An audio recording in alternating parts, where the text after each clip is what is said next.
Are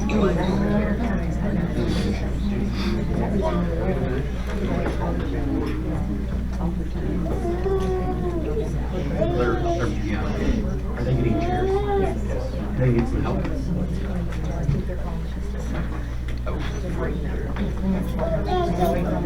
It's okay. I think we're trying to gather up a couple more chairs for our room tonight, and then we are There's two. Two more? There's actually 3 chairs right here. Ah. Make a new front row. Great, you picked the oldest one, didn't you? I'm glad you're nice to your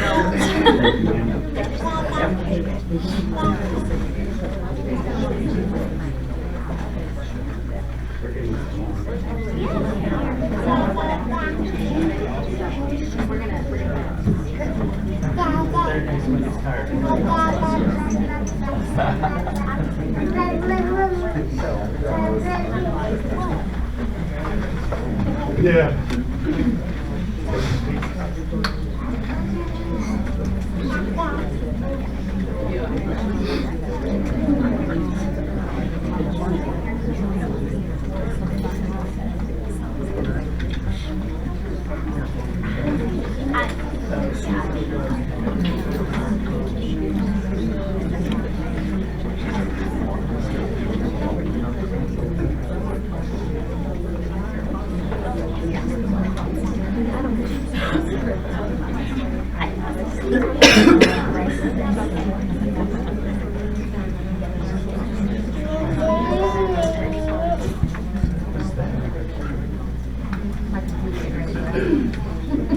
That made that noise? What was that?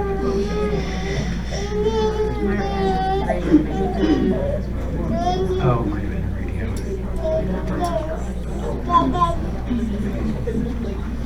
Should we start? Should we wait for chairs? Go ahead and start. Don't worry, they're on their way. They're on their way.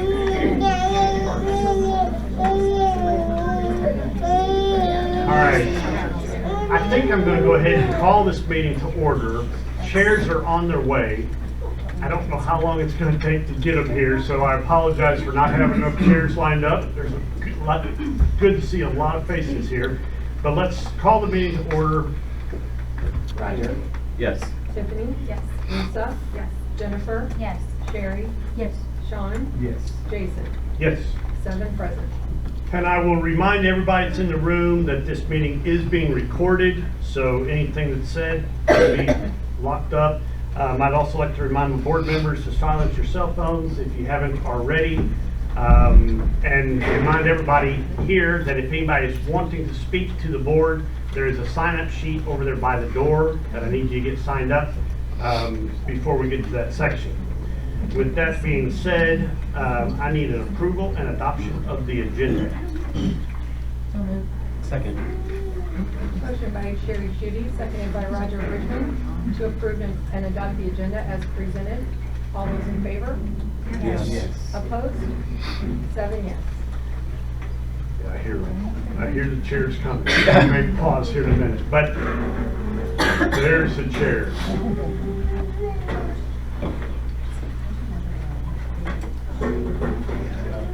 Right up here in front.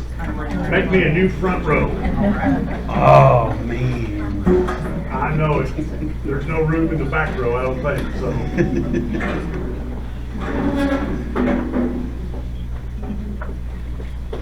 Thank you.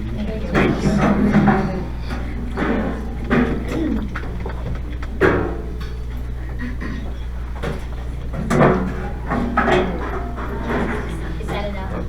Is that enough? Should be. Maybe one more. We want to set up there. Come on down.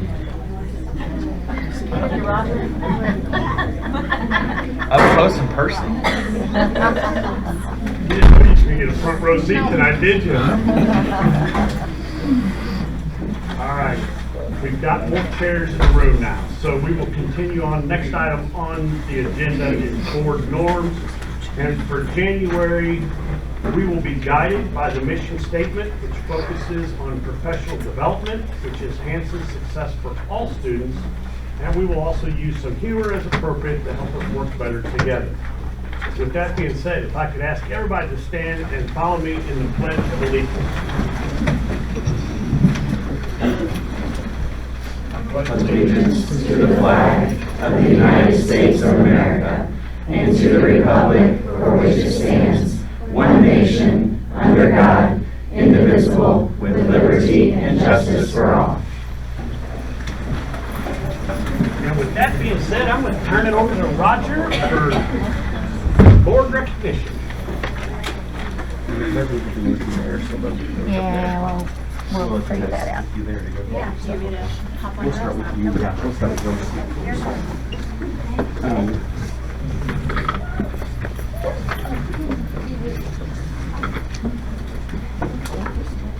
All right, good evening and welcome. Like you said, it is good to see everyone's faces tonight. This is probably the best part of being on the board, is actually being able to acknowledge and recognize the great things that the students and the faculty and staff and everyone does in this district.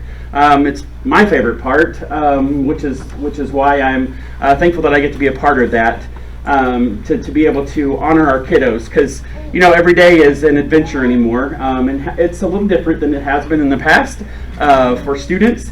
Education in general has changed dramatically, trust me, and you know that as well. But we're going to give some awards tonight for students of the quarter for our second quarter. We're going to start off with our elementary students tonight. So if you would come up once they call your name, they'll have a certificate for you and a medallion, and then stay in the front for a picture all together if you would, please. Okay?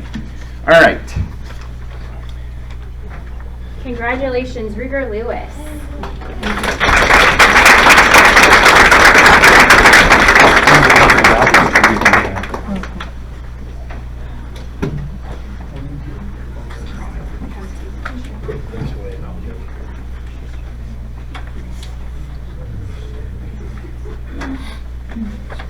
Lily Scott.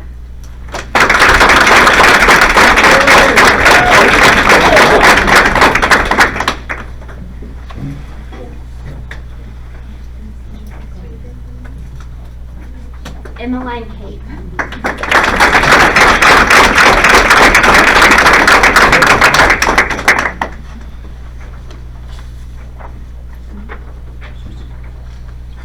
Lily Rhodes.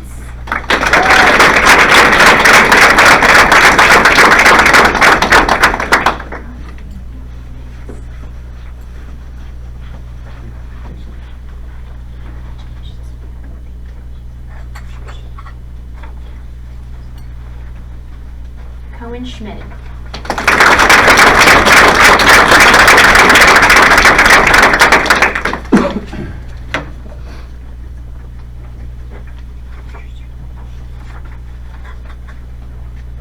Let's get you lined up right here.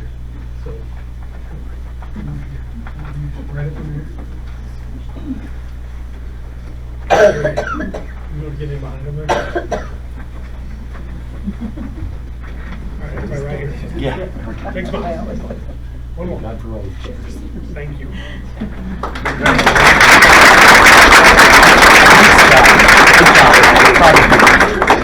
Good job. All right, awesome job, elementary. All right, we're moving on to our middle school. All right, very proud and excited to announce our middle school recipients.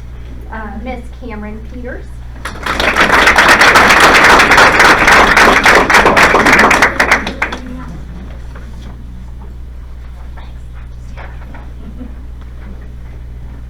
Molly Giesler.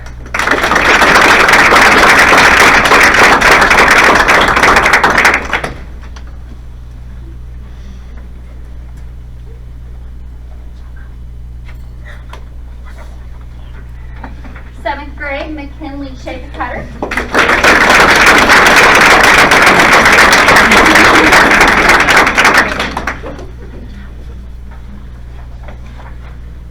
And last but not least, Braden Gibson.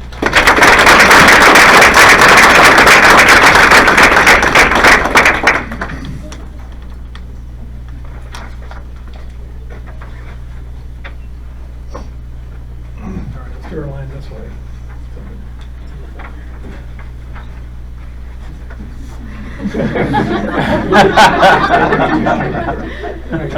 One more, right?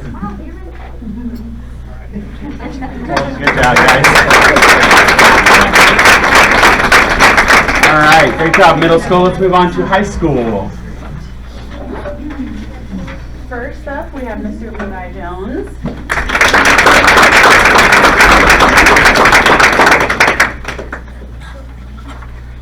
Then we have Keaton DeClue.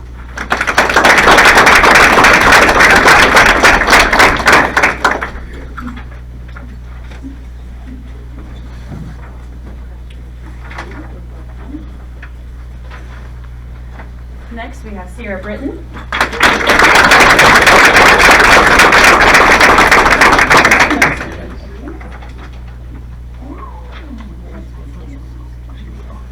And then lastly, we have Miss Joyce Lamorapoulos.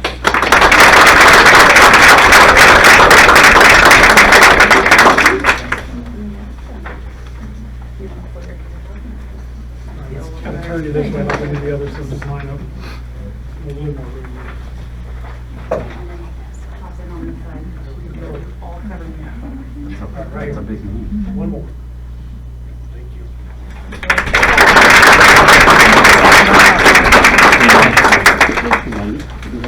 Good job.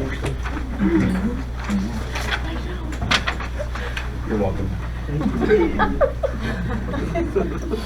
All right, nice job. Let's give them all one more round of applause. That was wonderful. It's very awesome when they're all here to receive those awards. We're very happy and proud of you guys. So good job. Thank you very much for your hard work and dedication to your academics. And I know several of you are also involved in some extracurriculars. So good job for keeping your grades and things up like that. We're proud of you.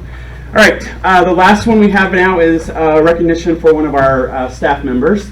And we're going to recognize at this time Miss Jamie Stein. She was nominated by, excuse me, Mr. Cross, Dr. Williams, Mrs. Gorsuch, and Mrs. Ray. And it just says, Mrs. Stein has excelled as a special education teacher while building strong relationships with students and peers. Jamie goes the extra mile with a positive attitude on a daily basis and has taken a leadership role with new teachers in the building. Mrs. Stein's students can feel her genuine love and care, and it is noticed by multiple faculty members and parents. We appreciate Jamie's work ethic, expertise in her content area, and the positive effect she has on the culture of Cuba Elementary. Thank you, Mrs. Stein, for making such a positive impact on the students and your coworkers. From our board, we'd like to take this time to recognize Mrs. Jamie Stein for her hard work and dedication.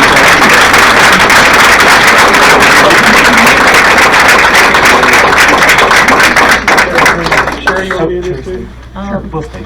Yeah, why not? Right. One more. Thank you. Congratulations. Thank you for your hard work.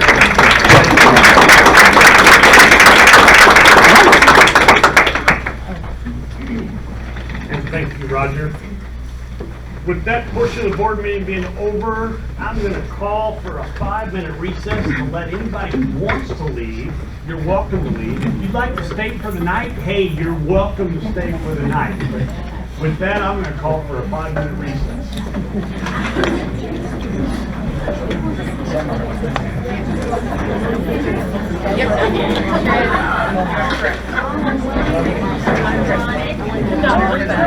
Yeah, we did.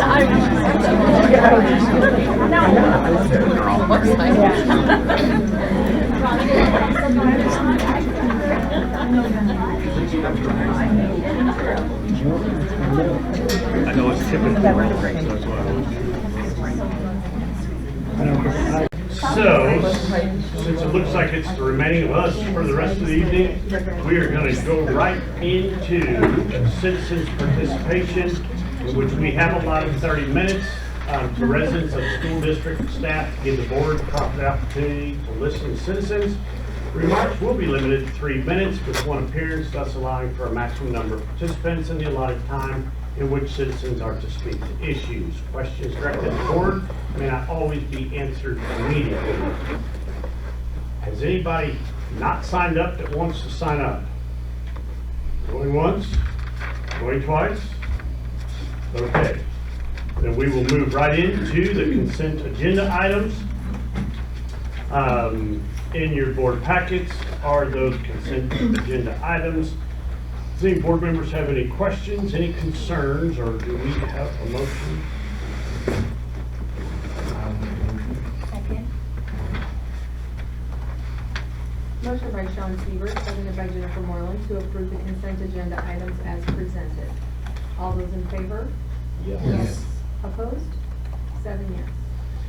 The next item in your board packet is financial statements and January bills.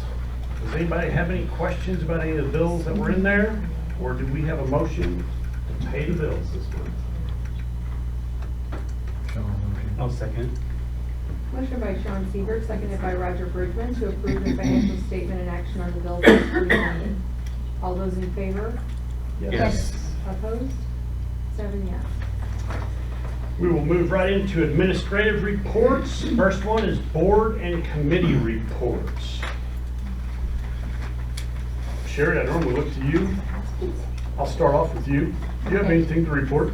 I think Dr. Davidson basically has some things to talk about in his report. The only thing I have is January 26th, I go to Columbia for the MSBA. It's an ad hoc committee meeting. And January 27th, 28th is the MSBA board meeting in Columbia. And then February 27th is the winter REC meeting in Rolla. And I believe it's that time when we will pick the winner of the Belcher Scholarship. Thank you. As far as board committees that met, there was a calendar committee that met we had 3 different meetings, and you'll see later on that we will have a calendar to approve tonight. Good. Not much more to say than that. Any other board or committee reports? Well, we will move right into building principal reports. And in your board packet, I'll start off at the elementary school. That report is in your packet. Does any board members have any questions about any of the information that's in it? Sound like a lot of good things are going on in the elementary school. Do you have any additions to the board report that you want to share? No, not at this time. Then I'm going to move right into the middle school. That report is also in there. Sounds like they're off to a happy start to 2023. Does any board members have any questions about the information that's presented? Do you have any additions or amendments or anything? Then I'm going to move right into the high school. That packet is also in our packet. Does anybody have any questions? Ms. Milting, do you have anything to add to it? Our ALC numbers adjusted just a little bit. We added a virtual and then had one that was in there for alternative placement, and that one's transferred out. So just slight adjustments, and then we've got 2 testing through Missouri Options hopefully next week, and so hopefully we'll have good news to report on that. Excellent. And we can keep it rolling. Awesome. Other than that, no changes. Keep up the good work. The next item is Special Education Director's Report, as which that report is also in your board packets. Does anybody have any questions? Everybody speak at once. Do we have any additions that we'd like to add? Just that Dusty will be here next week for the on-site visit, so have fun next week.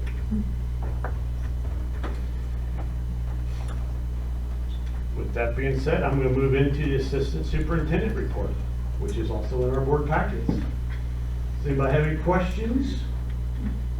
Myra, do you have anything to add? I just wanted to say our food service audit is nearing completion, so that went very well. They were in the high school this time with the audit. That happens every 5 years. So we have a couple of small areas that we need to improve upon, but nothing major. So she'll finish, Desi will finish their part of the report, and then they'll send us their findings. But our exit interview with them was very positive. Can you remind me, Myra, when does the transportation, like the evaluation on our buses, like the inspections by the Highway Patrol happen? They've already happened. Oh, it already happened? Yes, I believe that was in maybe September or October's report. I included that. I was thinking that was a spring thing. I think they do come back during They come spring back break. again? Okay. Yeah, I think they do during spring break, if I remember right. So once the semester? Yeah. Okay. She thought she was crazy for a minute, Angela. There you go. Next item is superintendent report. So with my report, one thing I'm going to start doing just to give people more of a preference on some, maybe precursors to board agenda items in the following month, to start putting some stuff in my board report that I'm working on, just some thoughts just to kind of get that out there again a month in advance. One of the nice things I was able to do last week was have a meeting with Dr. Chapman, who's the director of RTI in Rolla. So with transitioning to the 4-day, one of the things we're vetting out is the 4-day versus 5-day there. And speaking with him, there's 2 other districts that are on the 4-day schedule that go to Rolla. One of the districts their first year tried to have students go to their courses on Monday. But what they found is those students quickly realized other students didn't have to go to school on Monday, so attendance dropped significantly, and it was to a detriment. So that next year that district went to Monday virtual, and then 4 days of face-to-face learning. And he said there's actually a lot of benefits to the virtual. They use Google Classroom, and it's vetted out where the students just have to complete that coursework during that week. It's not a live time. Have to sit down, log in with the instructor at 9 o'clock. But what that does, that gives those students opportunities to do internships, say the auto body shop, and log those hours on a Monday. They said it actually really helps their program for those students. So then met with the high school admin team, our high school guidance department, and had a conversation. So that's what we're leaning on, is the virtual on Monday, and then the 4-day in person. And they're not really going to lose much seat time there, because with their extended day, they'll gain roughly 40 more minutes each day, so almost an hour those 4 days, and it's pretty equivalent to what they have on Monday. But we'll be good there, and their attendance and everything still will count as well with that virtual. So I think that's all I had in addition to. One positive too to share with the district and the board is that we have 1 hire tonight, recommendation for hire.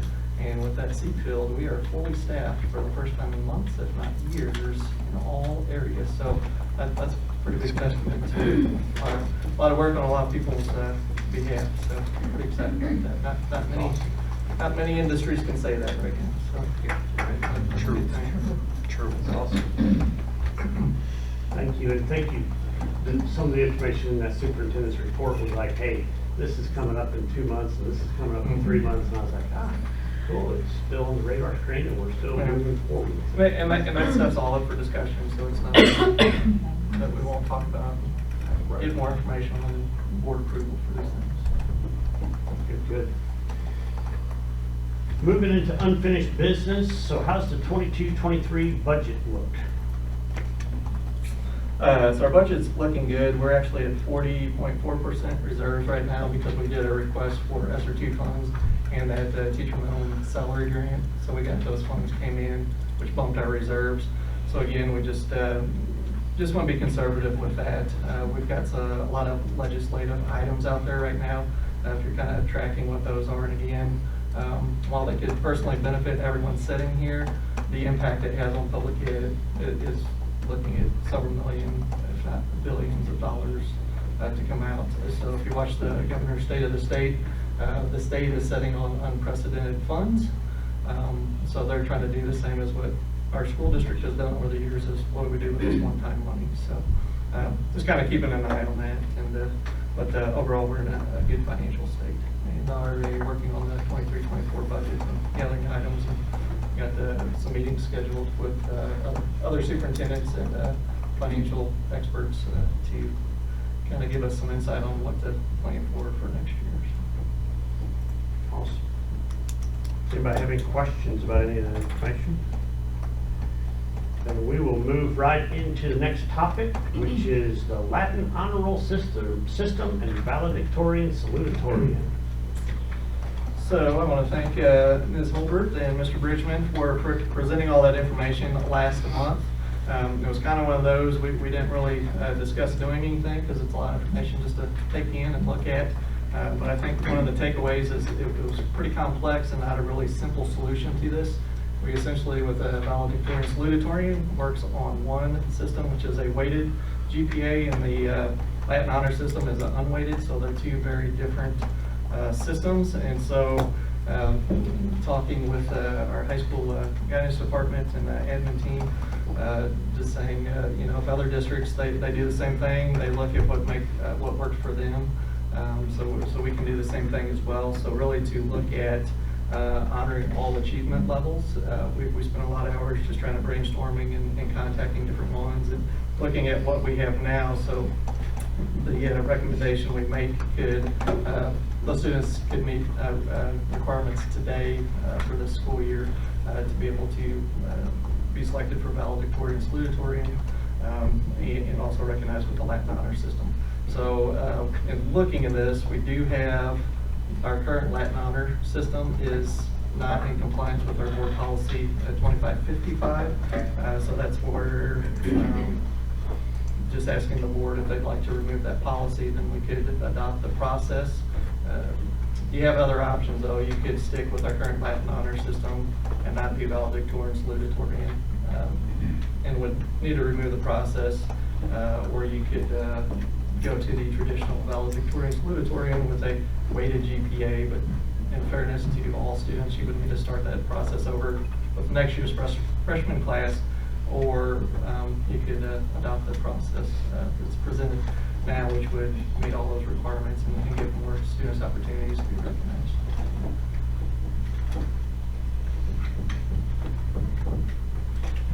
I'll just piggyback off of that.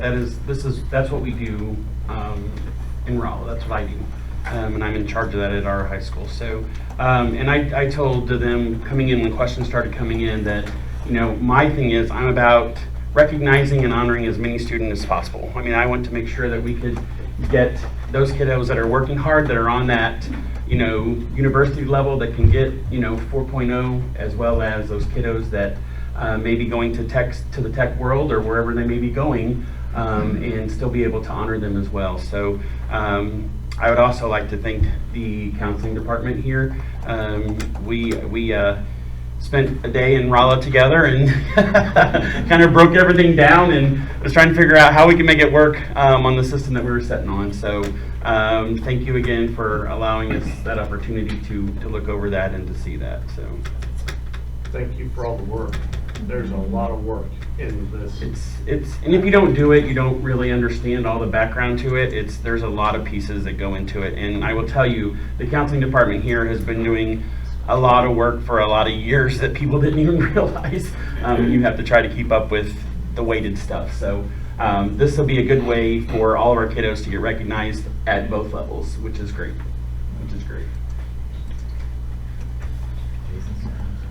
Sure. Last month. I'm going to go ahead and make the motion. So we can Thank you. discuss it. Thank you. So I will make the motion, Angela. So that is for removing the policy. That's the first. Yes. And I will second that for sure. And so is there other discussion on the removal of policy 2555? So my question is, and it's kind of, maybe doesn't come into full play until we attack the next item on the agenda, which is either approving or not approving a valedictorian / Latin honor system thing. In getting rid of this policy, are we going to need to adopt a new policy moving forward, though, saying that we have a Latin honor system valedictorian? I mean, I would think if we have a policy currently. Just to make sure I'm hearing what you're saying. So you're kind of I'm saying like that's gonna, like we need the next part to, of yeah. this. Like Yes, next I month, concur. we need to develop some sort of policy, so we actually have a policy and as to. That says what we're you're doing and how Yeah. you're working the system, yes. I mean, Not to that cover we can't do everyone. what we're doing tonight, To but- cover it, yes, absolutely. Yes, we would need to, absolutely. Dr. Davis, is that Would you agree with, is that Oh, the we protocol? certainly can. This process was vetted out to try to honor the valedictorian and salutatorian as much as possible and put some parameters in there to differentiate performance a little bit. So we can have one written to tailor. It's going to be a very tailored policy. We can definitely do that. That's, if that's what you wish to do. Any other questions or concerns before we remove policy 2555? There has been a motion, there has been seconded. No further discussion, I'm going to call for the vote. Motion by Sean Siebert, seconded by Roger Bridgman, that policy 2555 class rankings be removed from policies as presented. All those in favor? Yes. Opposed? 7 yes. I'll go ahead and make the motion so we can start there. So I'll make the motion for the adopt proposed Latin honor system and valedictorian salutatorian process, selection process. Questions, concerns?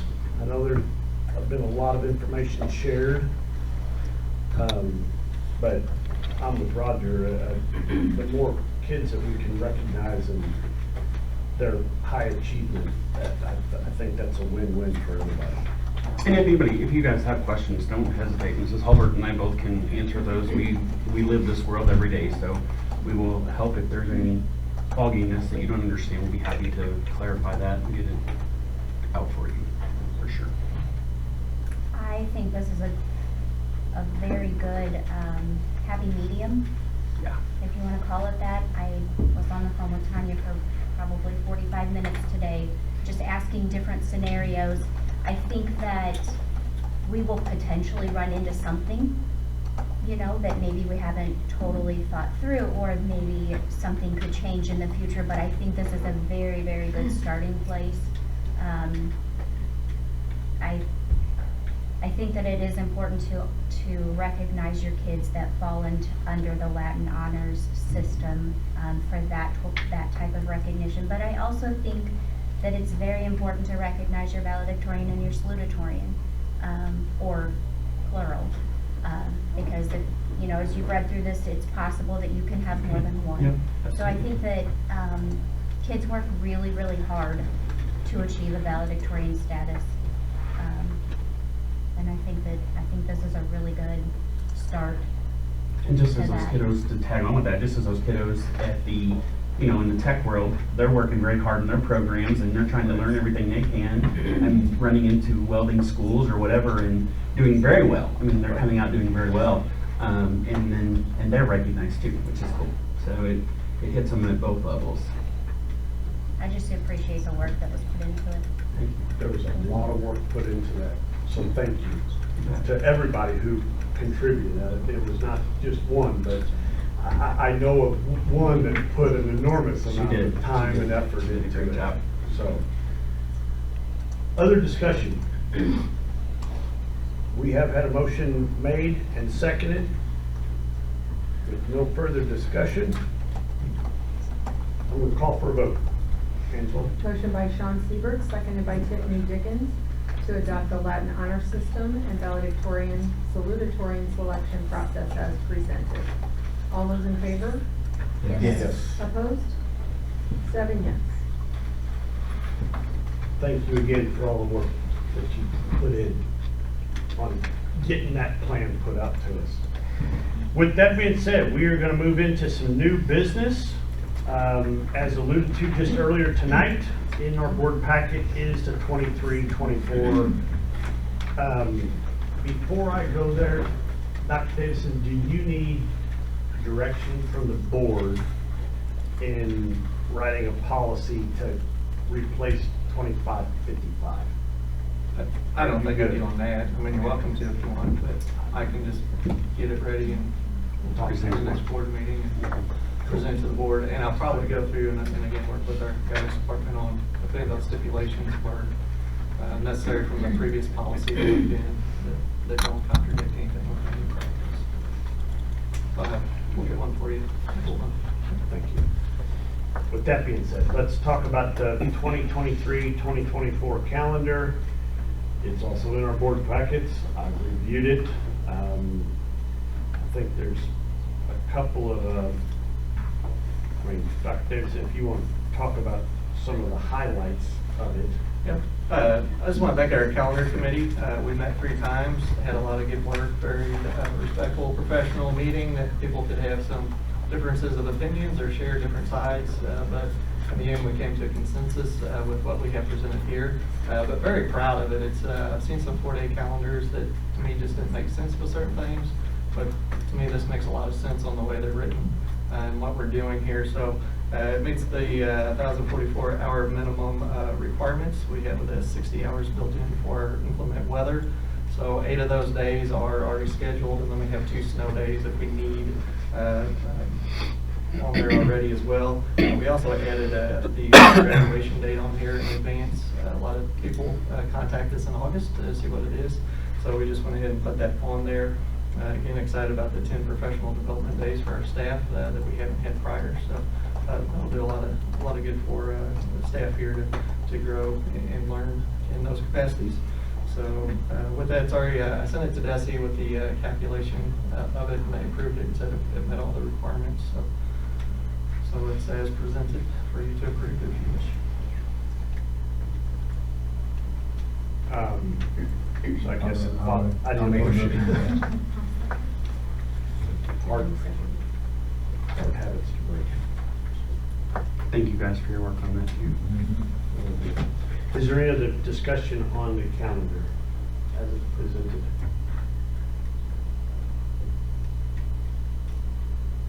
With that being said, we've got a motion, it's been seconded.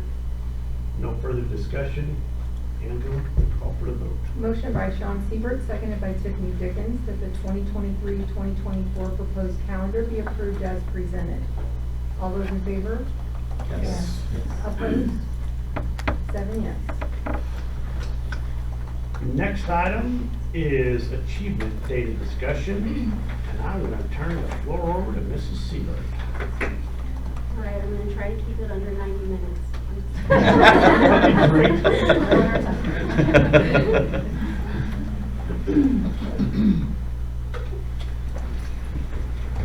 All right, so something to keep in mind as I go through some of the achievement data. All of the information in this presentation is preliminary.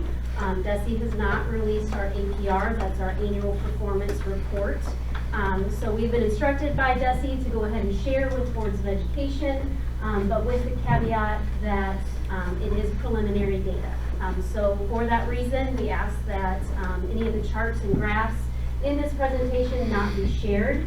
Once our official APR has been released, then I will update the presentation to reshare it with the board and with the community. And in terms of when that APR is being released, we went from October to December, and then we were told February, but then at our meeting this week they said, oh, realistically the middle of March. So we'll get it when we get it, I guess. Another thing to keep in mind as we go through this presentation, last year was a baseline year for MSIP 6. So that means that a lot of the data that you're seeing is considered baseline data. So while we like to try and compare year to year, there is discrepancies and differences in proficiency thresholds and that type of thing. So 2022 testing was a baseline year. So you're going to see some accountability data, some assessment data. There's an area comparison that was put together by area assistant superintendents. We're going to focus on some growth areas. Anyone who knows me well knows that I tend to not sugarcoat things, but I don't want to be a Debbie Downer, so we're also going to focus on some strengths and then those strategies that we're going to use for improvement.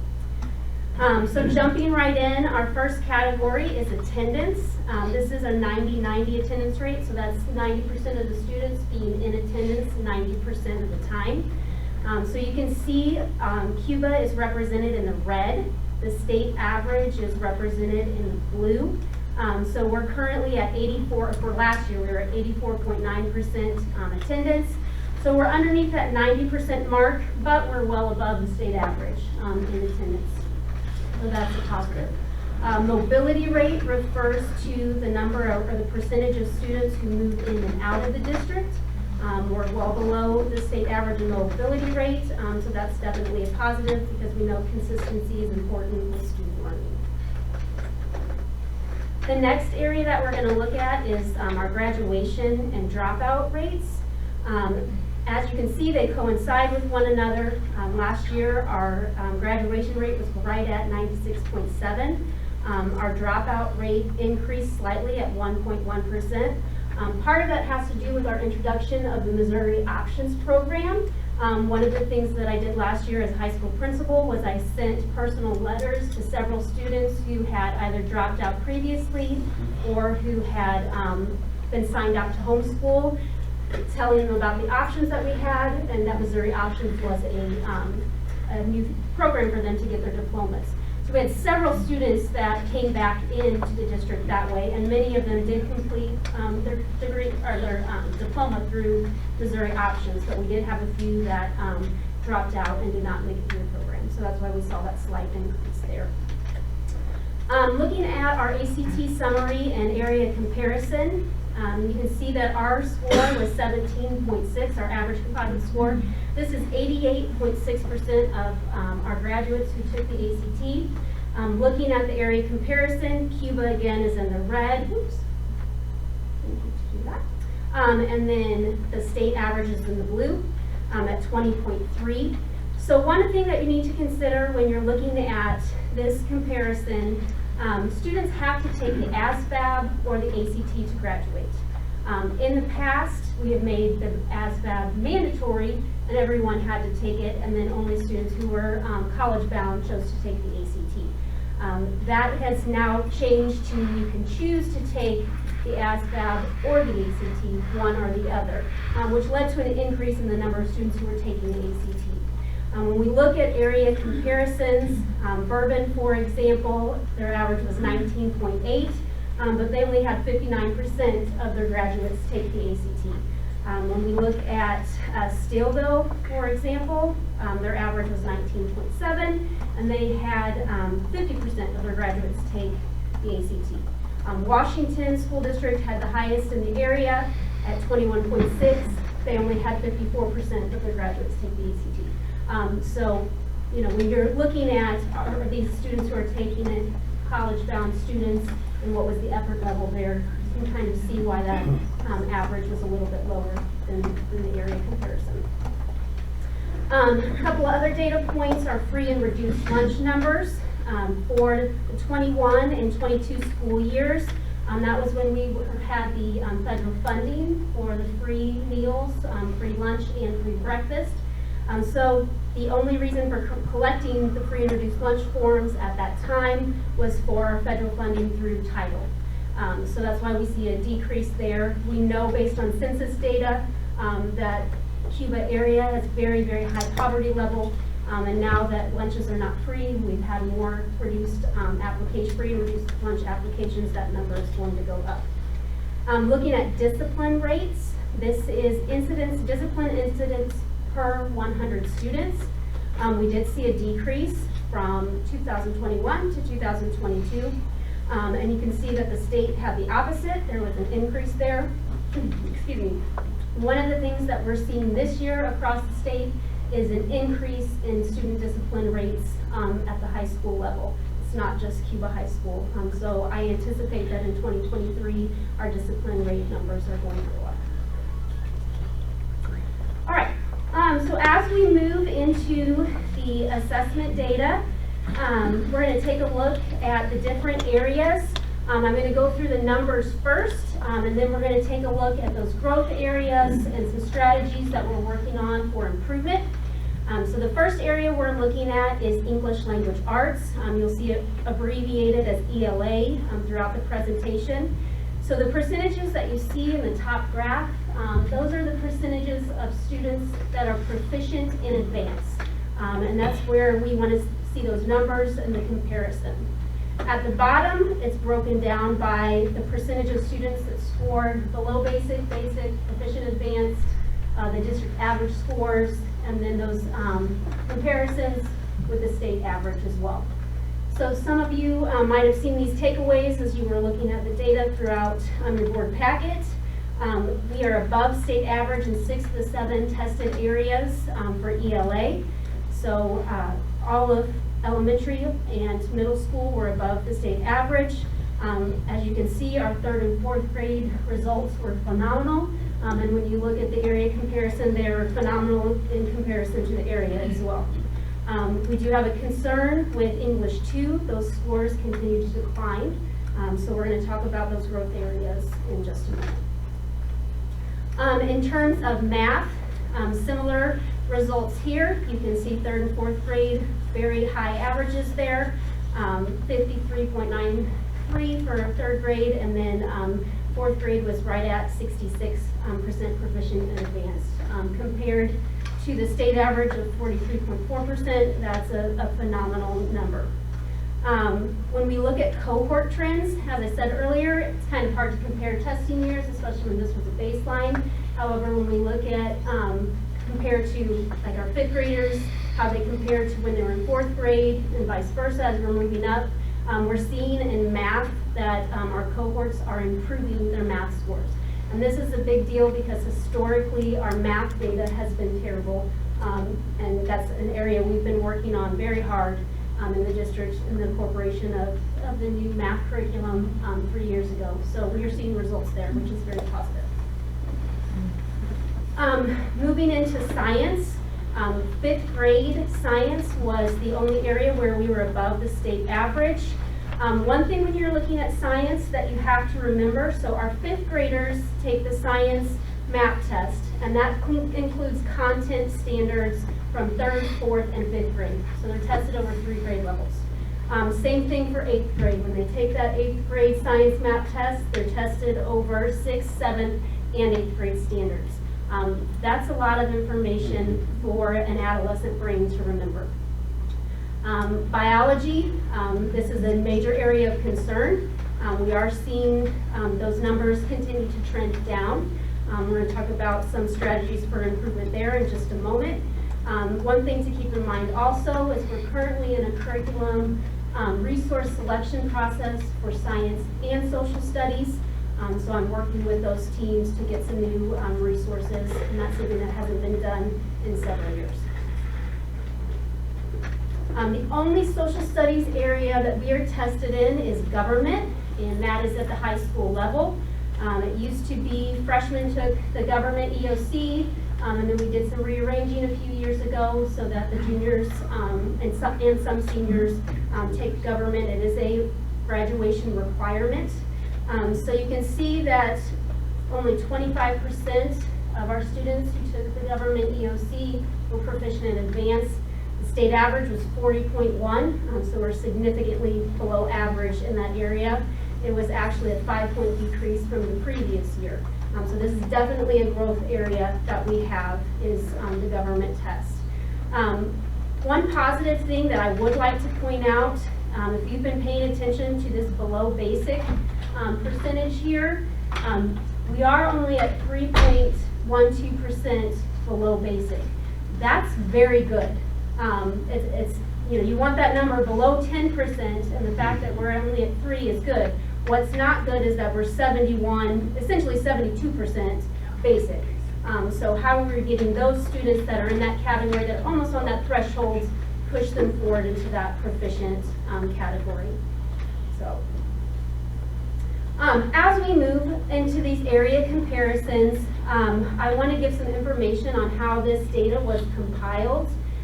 So I'm part of a assistant superintendent's group. It's mainly for river schools, but they were gracious enough to invite Cuba to join. So this data was compiled by the assistant superintendent's group. Then I went through and I added Bourbon and I added Steelville. The data in this was based on what's posted on the DESE website. It's called disaggregated data. So one thing that I noticed when I was going through the comparisons is in some of the areas where it was advanced and proficient, there was not a number, there was just an asterisk. And it actually had Cuba listed in one of those areas with just an asterisk and not a number. So when I reached out to DESE to see what that meant and why that was there, they said essentially that means that there was a low score in that area and that it didn't register.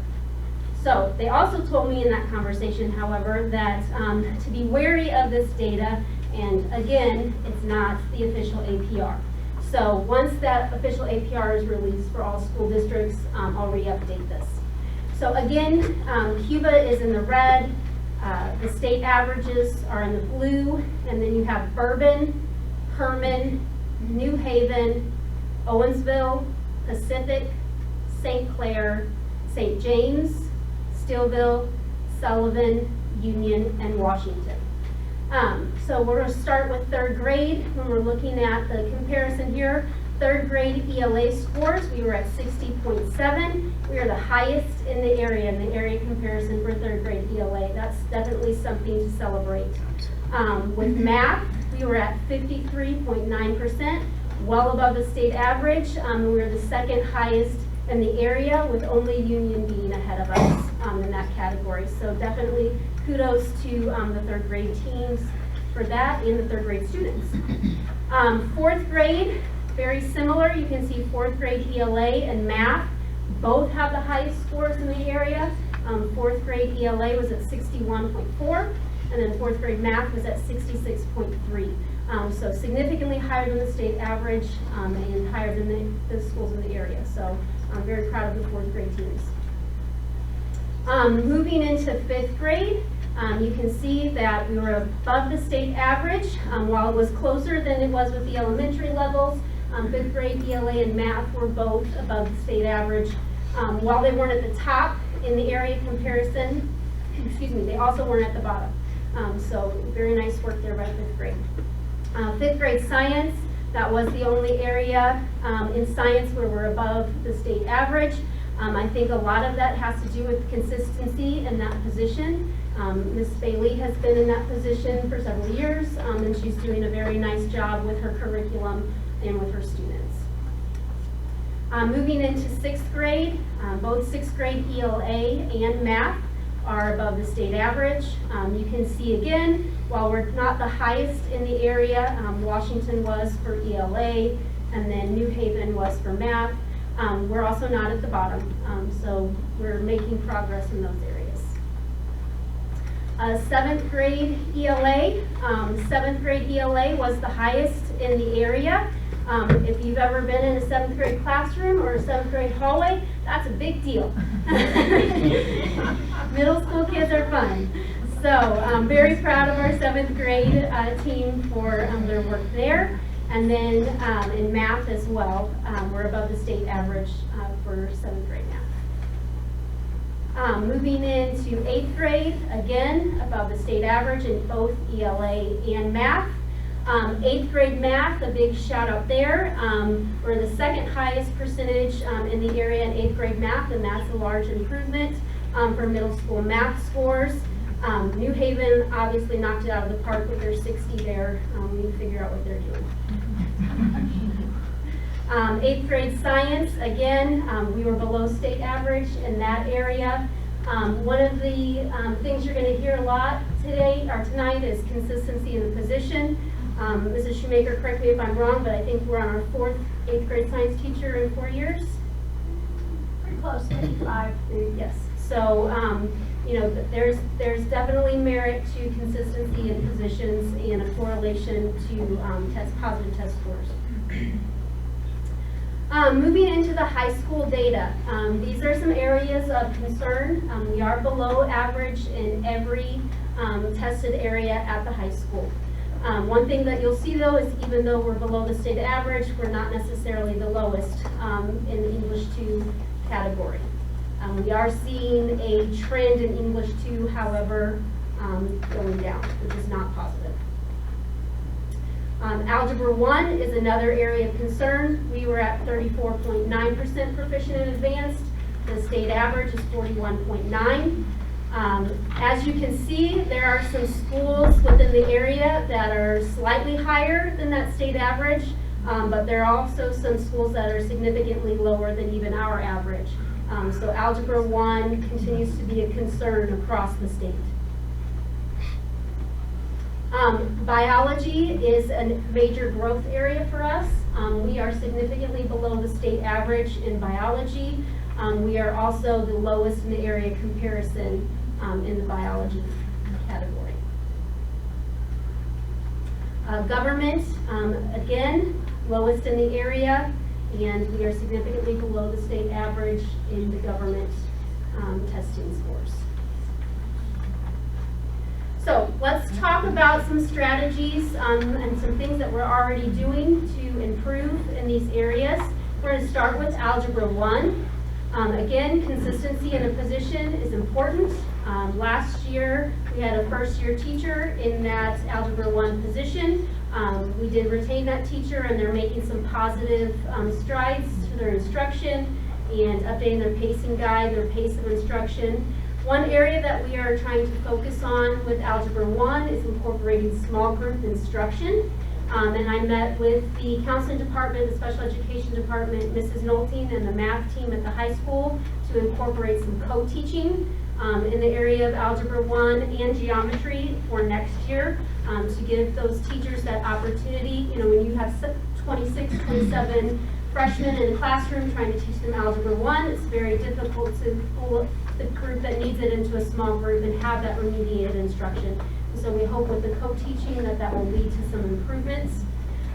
We are already seeing gains in our Algebra 1 Evaluate data. That's our monthly benchmark testing that we do. That is being attributed to some adjustments in the pacing guides. So Evaluate scores for this year's Algebra 1 monthly test have actually been the highest that they've been in 3 years, which our Evaluate test coincides with the format of the EOC. So the hope is there we will then continue to see those gains in the EOC. When we're looking at biology, again, consistency in the position. Last year we had 2 teachers who had sections of biology. One of them was a brand new first year teacher. The other one was their first year teaching that content. And so there's definitely a learning curve in there. Thankfully, we have both teachers back in those positions, and they've been reviewing the curriculum, making updates. One of the things we want to make sure is not only does it align with the Missouri Learning Standards, but also does it align with the biology EOC blueprint. EOC and MAP blueprints basically tell you what percentage of what content is on the test. And so are we spending too much time on one area when we need to be focusing on another? So that's what I mean when we say aligning with those blueprints.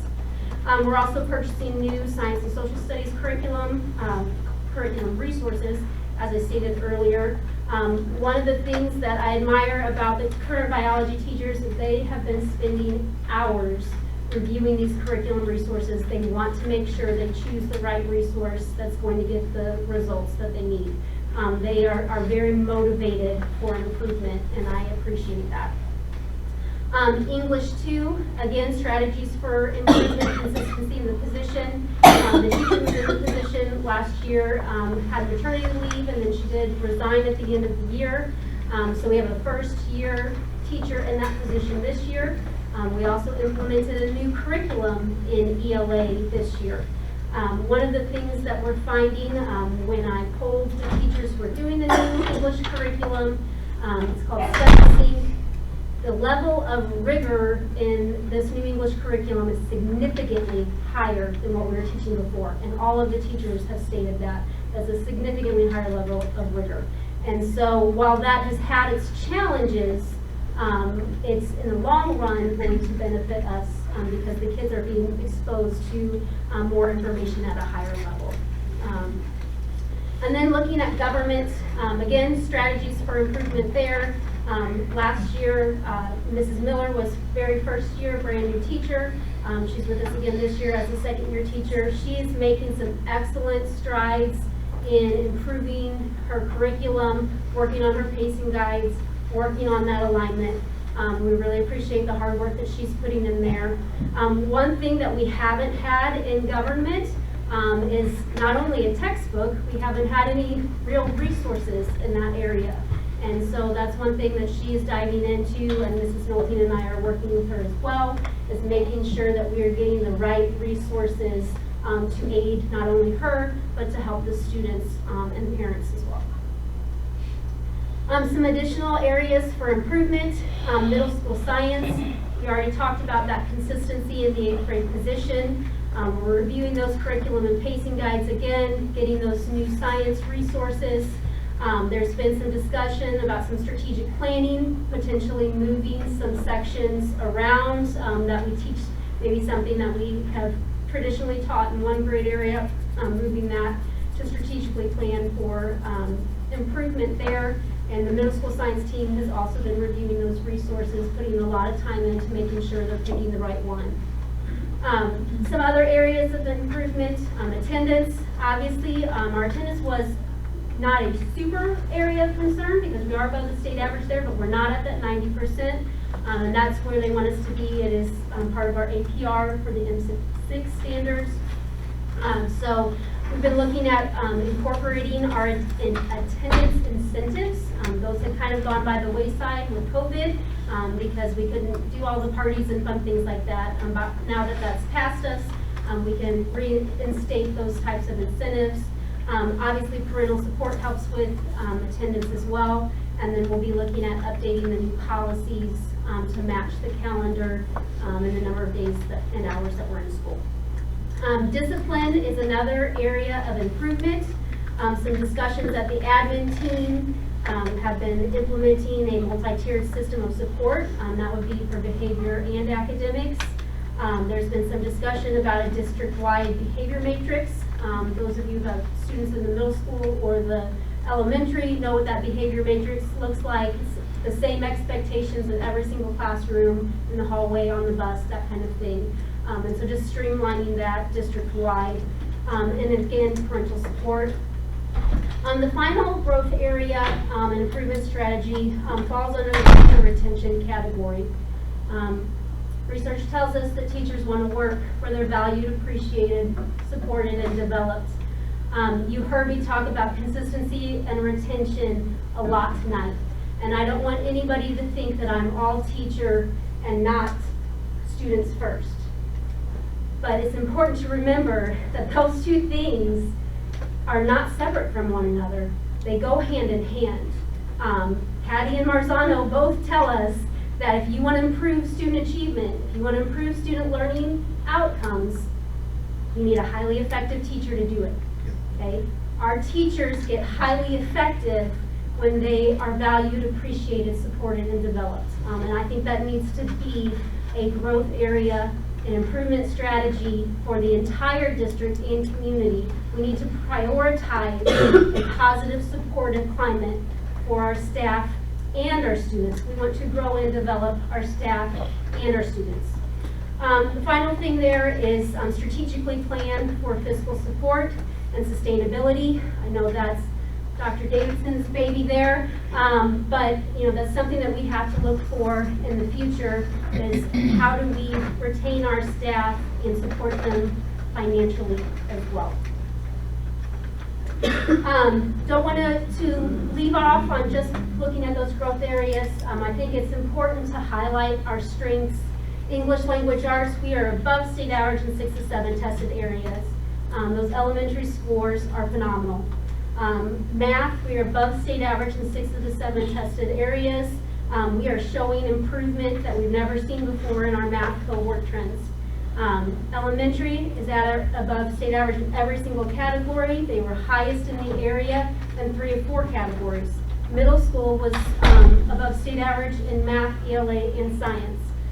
As a district, we're above state average in 13 out of 18 tested areas. That's important to recognize.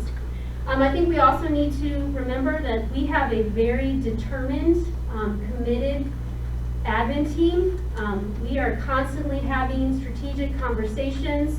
We have an admin team that's trying to grow and develop their own skill set so that they can help their staff and faculty grow and develop their skill set. And so that's something to celebrate. And Also, we have very motivated teacher teams. Our teachers are committed to growth and development. When you throw some of this negative data at people, what do? They get defensive and they clam up and they make excuses.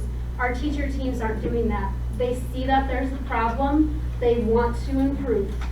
They want to help our students improve. And so it's for all of us working together for that improvement. And that's all I have for you. You're welcome. Did I keep it under 40 minutes? You did good. That's a lot of information. Have a drink of water. Does anybody have any questions about lots of data? I appreciate you explaining to me, but I've reviewed this package beforehand. I'm like, so what's this number mean? Sure. In the big scheme? Yes, without an explanation, it doesn't make as much sense. Yes, thank you. You're welcome. And we don't need any motions or anything, so I'll look forward to the final DESI numbers coming up sometime. I'll comment to the teachers and all of the hard work and the significance of retention. If you're not dialed into the teacher shortage, it is critical. I don't know, Dr. Davidson, if you can share the insight on how many graduates are coming out with middle school certificates. And we were at a meeting 2 days ago, and it was shared only four people in the whole state have applied for a middle school teaching certification. So that's the entire state.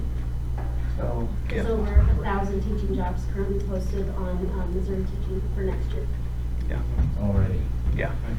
And so I appreciate whatever sort of the focus on retention, and I hope building curriculum leadership, that I hope you take that back to there, that we support them and we want to see their growth and that they're valued in this community and that we genuinely appreciate everything that they're doing. I can't say it enough. I mean, it's what you all are doing is so important. What our teachers are doing every day is so important, and we support them and want to see everyone be successful. And as a community, we have to earn 4 in the entire state, 523 school districts. Yep.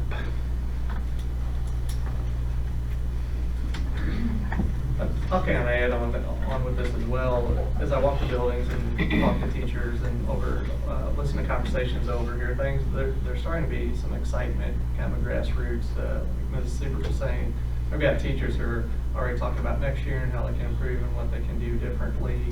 And so that's good. That's the type of learning culture and environment we want here. We want to make a place where students want to come and learn and teachers want to come and work and grow professionally, and we're making some gains in that. So to me, that's pretty exciting.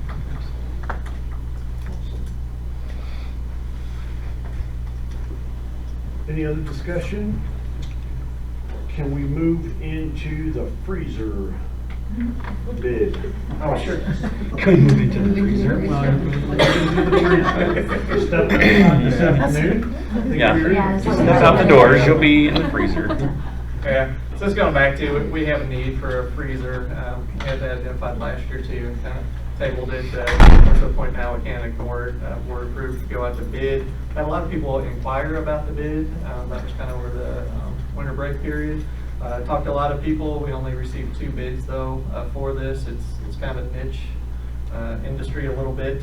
Out of the 2 bids, we had one company kind of bid their own specs. They weren't 2 spec, but they just went ahead and submitted a bid. They were out of Quebec, Canada.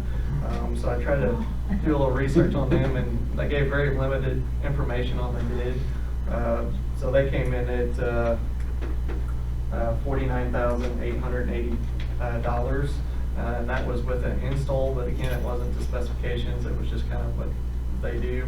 And then the other company that came with the specifications was Crescent Parts and Equipment, and they're located in St. Louis, Missouri. And so this freezer, it's a little different. We're purchasing the custom freezer, and then there's additional parts to install that freezer and put it together. and then there's labor to do that as well. So Crescent Parts had a lot more detail in their bid, which sometimes I find sometimes you get underbid to try to get the bid. So it's better to have more detail and upfront, here's your actual gonna be cost. So Crescent Parts, they came in at $41,945 for it's a large box that kind of gets put together, kind of like a Lego system. And then the additional parts to put it together is $16,396. And then we would have to hire labor to put that together. So Crescent Parts gets this custom ordered, and those take about 14 weeks once we place the order. So it's a ways out. So we're really not looking at getting it put together until probably over summer, but just to get it ordered. And those prices are projected to increase here.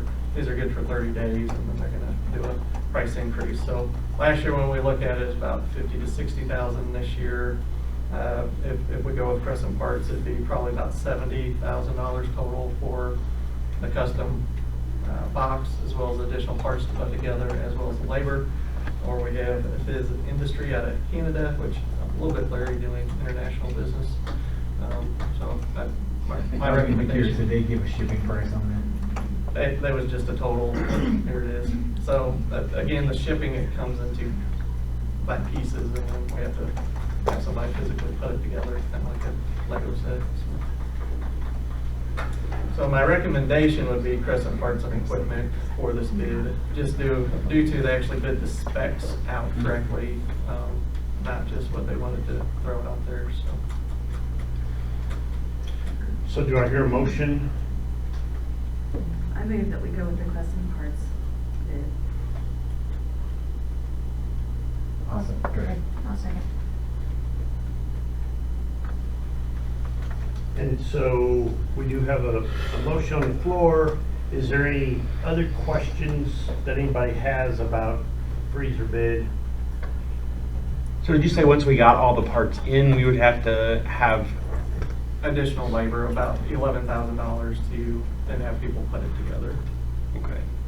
So Are they from this company, or just somebody, we'll have to pick some? we can pick. It's $11,000, so it's not a capital project. Right. We can look into who, but I did get some estimates on potential cost, and $11,000 was a little bit on the high end. But again, I just want to make sure we get that in that range and have a $20,000 bill instead of 11.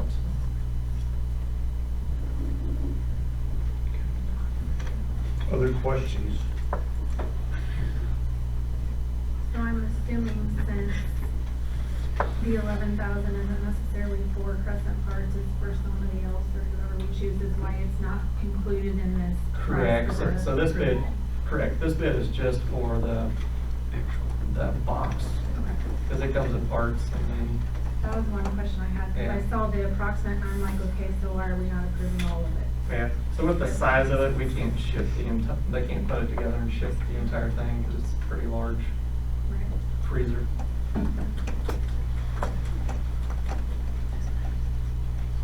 Does this go on the outside of the building? It actually will. It'll go in the old gym, so we've got a large space in there, so it will fill. Gym? Yeah, the little tiny gym next to the middle school. So it will actually fill that wall to wall, and it has to be built into it, so it'll come in pieces, and we'll store it, and then get the company to come Wow, in and so it's really put it big. together. Yeah, it's large. I was reading what it was, but I was just thinking, man, that's You guys like 20 deep freezers and. right. Yeah, but it's one of those, it's got a dual refrigeration system too, so if one goes out, the other one still runs, and we don't lose all of our All your food. food supplies, Yes. because then we have to Are we gonna, pay out have of to upgrade pocket. the electrical system or or is that all set up already? for That's this? not that I'm aware of. I talked to our maintenance director, and we should be all good to go, so. Yeah. That's crazy. Those are huge. Other questions? Is the floor gonna be properly prepared in that gym to do a freezer?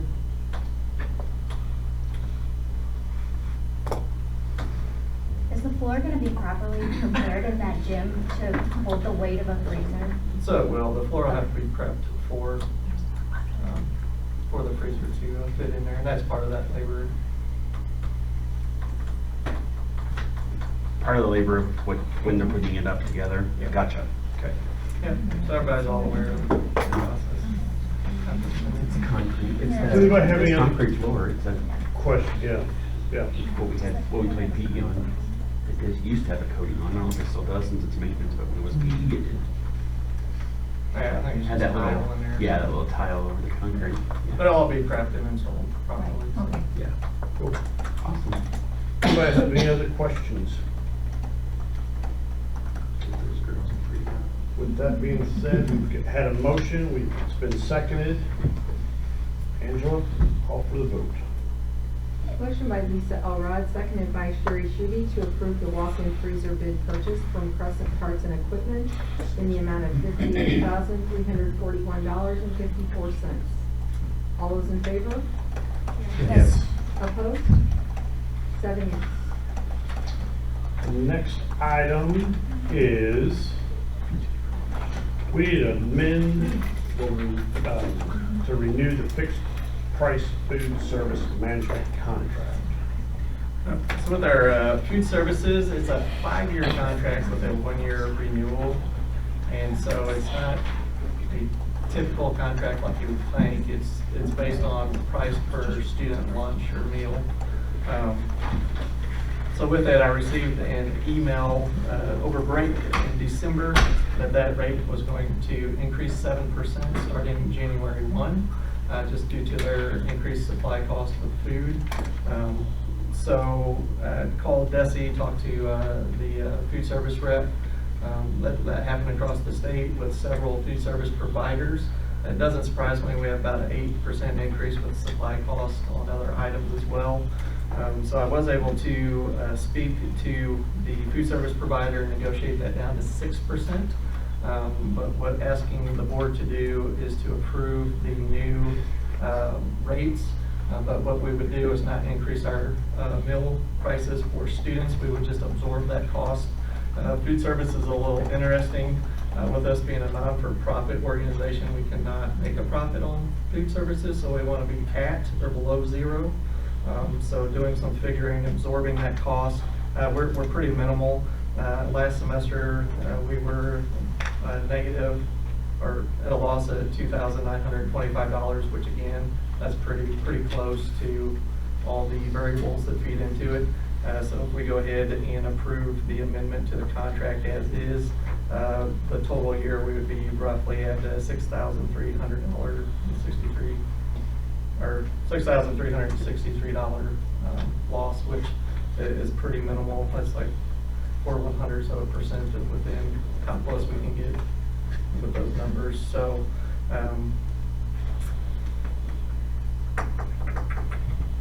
the other option, if we don't approve this and we want to go out to bid, then we need to be prepared for the food service company to pull out of our school, and we provide services for 90 days, but more realistically, the entire semester. And that would mean we'd have to get a food service director, rehire all cooking staff, and take over the food service program, which we're going to find that when we go out to bid, all those other companies are going to raise their rates as well, because that just happened across the board. So my recommendation is to approve the amendment, and we'll have to probably look at this again for next school year as well. So there's going to be some more adjustments to it, but then we wouldn't adjust prices if we choose to do so until the next school year.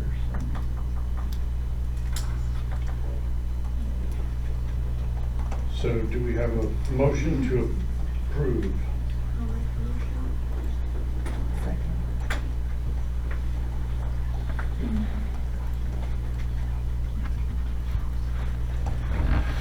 Does anybody have any questions or concerns about changing that contract?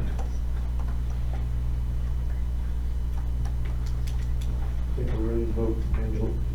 Motion by Tiffany Dickens, seconded by Lisa Elrod to approve the amendment to renew fixed price food service management contract as presented. All those in favor? Yes. Opposed? 7 yes. Next up is new contract template. So I was able to purchase some software that we use in the central office to help update our contract process.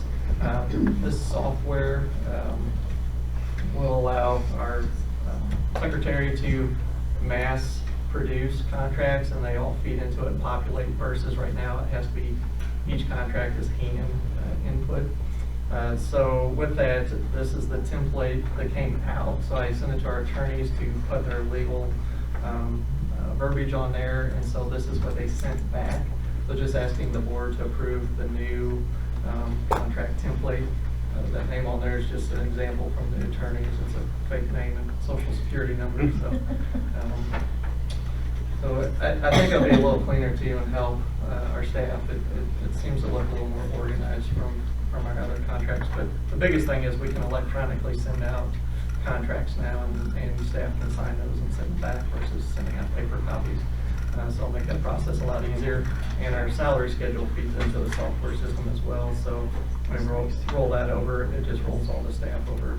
And then our contracts, we have to do something different with our stipends or like our sporting contracts, because it's different laws apply, so we can't put those on the same, but this is for the classroom teaching contracts. So should be a nice upgrade to our process here. Do I hear a motion? So moved. Second. Discussion. Anybody have any questions, concerns about updating our contract?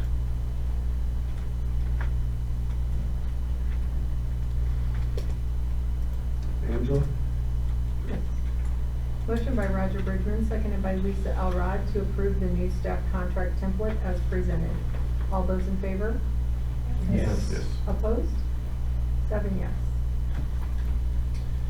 Next item on the agenda is Early College Academy. Welcome back. It wasn't too long ago I was here. Yeah. I'll stand over here just so everybody can see everyone here.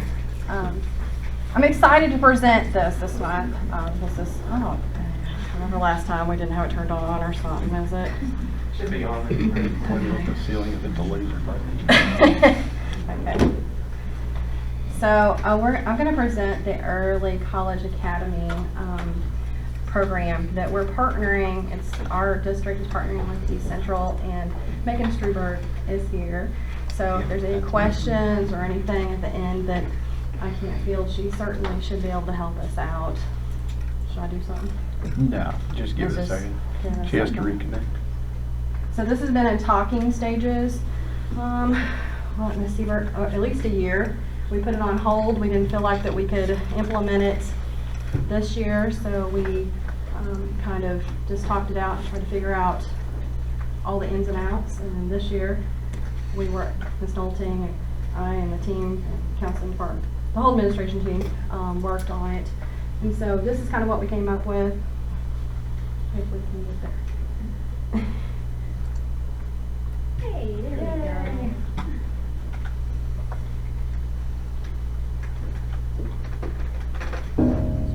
So this is just kind of a brief overview. So, you ready? Yep. Amazing. Yeah, see, here we go again. I usually put this on. Could you click on the window? Just click on the. There we Oh, go. there it is. That's There okay. you go. Oh, okay, awesome. So just a little overview as to what it is. Of course, it's the Early College Academy. What will happen is a student could graduate from high school and have their associate's degree from East Central at the same time. So simultaneously earning those two things. Courses are taught either college campus or online. That could be the Rolla campus, it could be the Union campus, it could be online. It's fully integrated. There's no cost to the students with this program. And the district would pay for tuition and books as long as a student is successful in the program.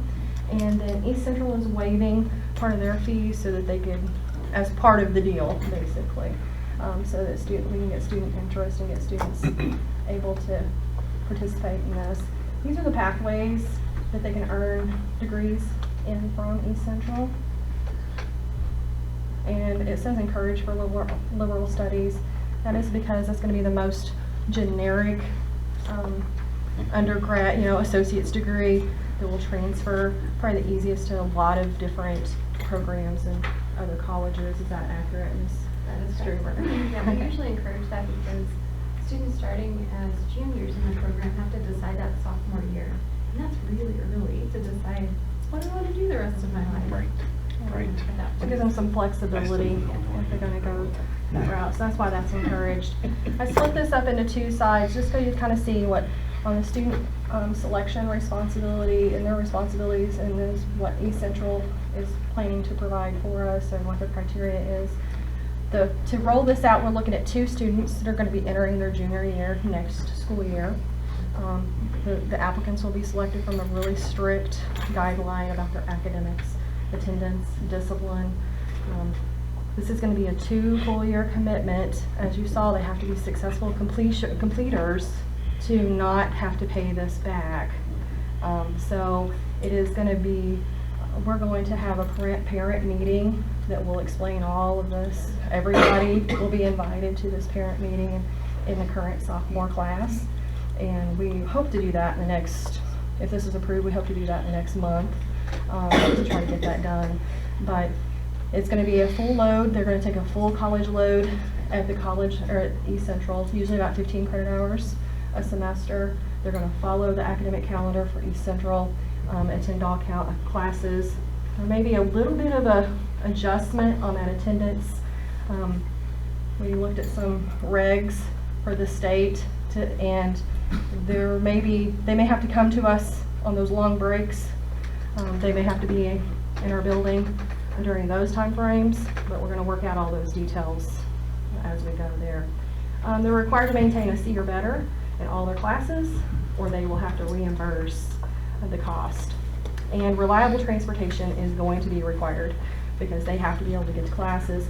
I know there's been some talk, well, can they do it all online? We don't want to stifle them into that online option only because some of the classes may not be offered online, they might be full, there's lots of things, so we want to make sure that they have the ability to attend irrelevant. And you'll see the criteria. They need to have a 3.0 GPA or the 2.5 with those scores and those appropriate areas. East Central does recommend that they have at least a 3.0 though. The partnership, they will, like I said, we'll host that informational meeting. They will have an advisor at East Central, as well as working with me at the high school level so that we can simultaneously get them through both. And there's they can have access to all of East Central's programs, clubs, activities. And that's pretty basic. I think one of the questions that came up in your application, I didn't want to kind of throw that up on the screen, the full thing, because it's about, 4 or 5 pages long. If you read through that, it talks about MSHA.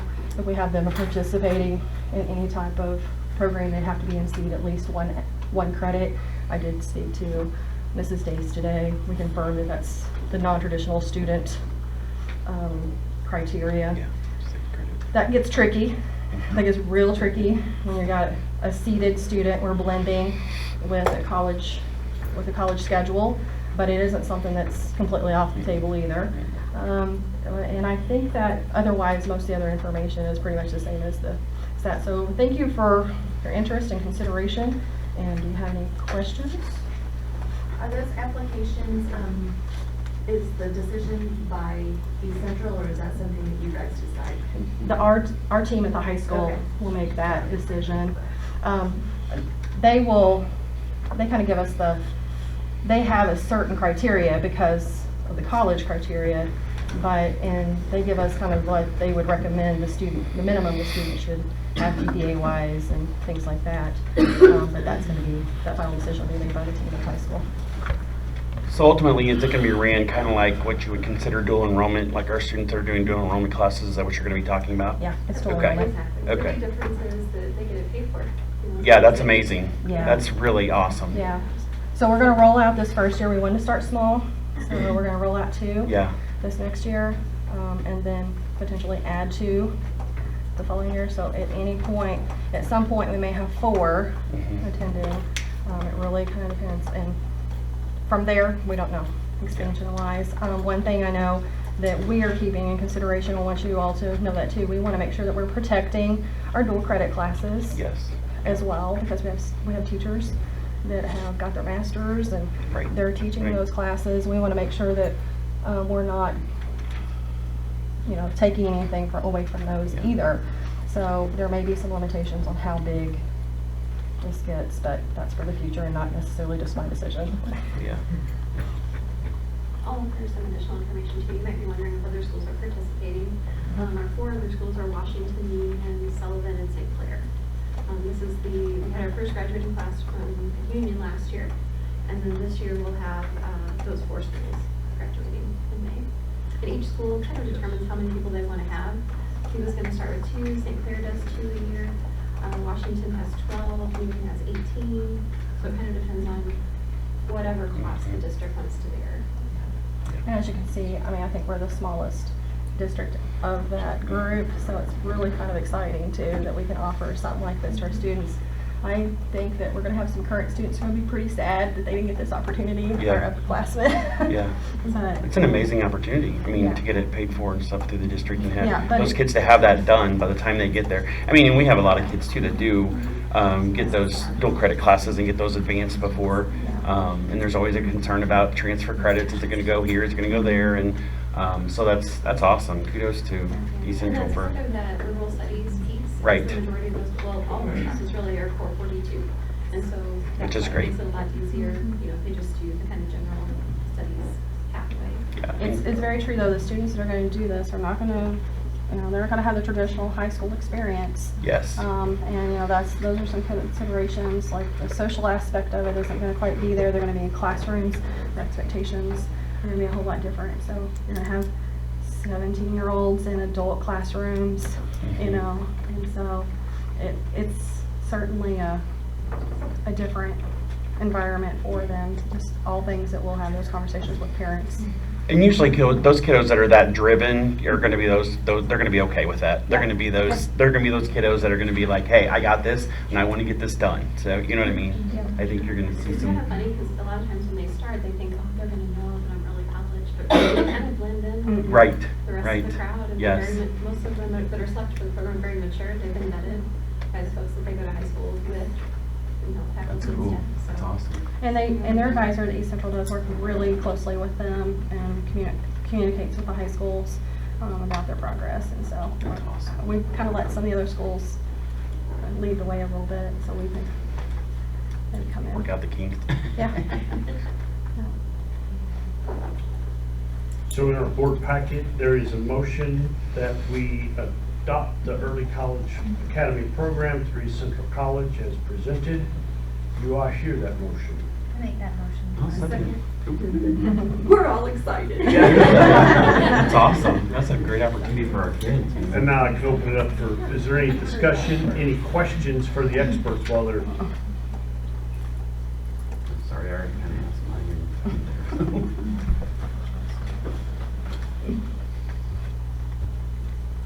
without hearing any questions, I'm going to call for a vote. Angela? Motion by Jennifer Moreland, seconded by Tiffany Dickens to adopt the Early College Academy program through East Central College as presented. All those in favor? Yes. Yes. Opposed? 7 yes. Good job. Thank you Thank guys. you. Megan, thank you. Thank you, guys. Next item on the agenda is Board of Education proposed agenda items. I think there are none at this point.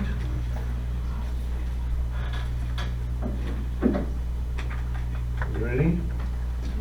So we will go into the next board meeting is tentatively scheduled for Thursday, February 16th. And you guys can, is that a good date? Is that a bad date? So I'll throw out MSTA asked to do a salary committee meeting here at that time. It was the time they were available, so that's in conflict with them there.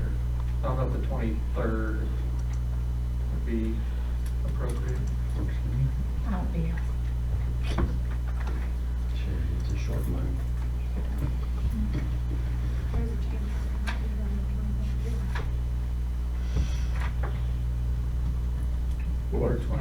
22nd's open on our district calendar for activities.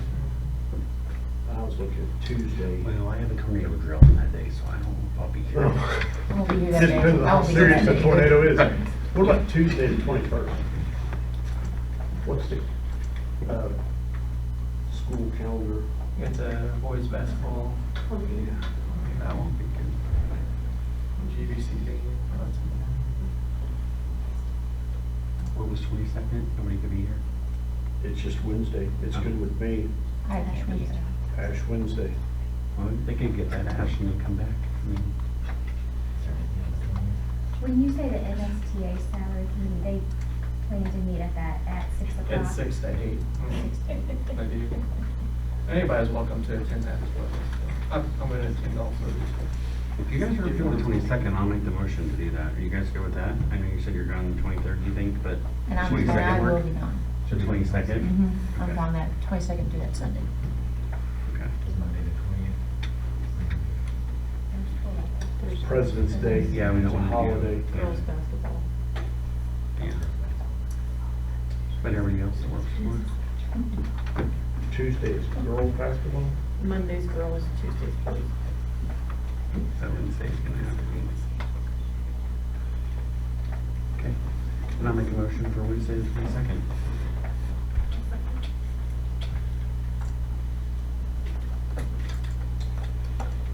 Any further discussion? There's been a motion, it's been seconded. Angela? Motion by Roger Brickman, seconded by Tiffany Dickens, that the February board meeting be scheduled on Wednesday, February 22nd, 2023 at 6 p.m. Closed session to follow. All those in favor? Yes. Opposed? 7 yes. Next item is to go into closed session after a 15-minute recess. Yes. Second, third. Motion by Tiffany Dickens, seconded by Roger Brickman, to go into closed session in accordance with provisions of section 6.0.021, subsection 3 and 13 of the revised statutes of Missouri, in order to discuss personnel after a 10-minute recess. 15. After a 15-minute recess. Roger? Yes. Tiffany? Lisa? Jennifer? Yes. Jerry? Sean? Well, you always have it. 7 yes.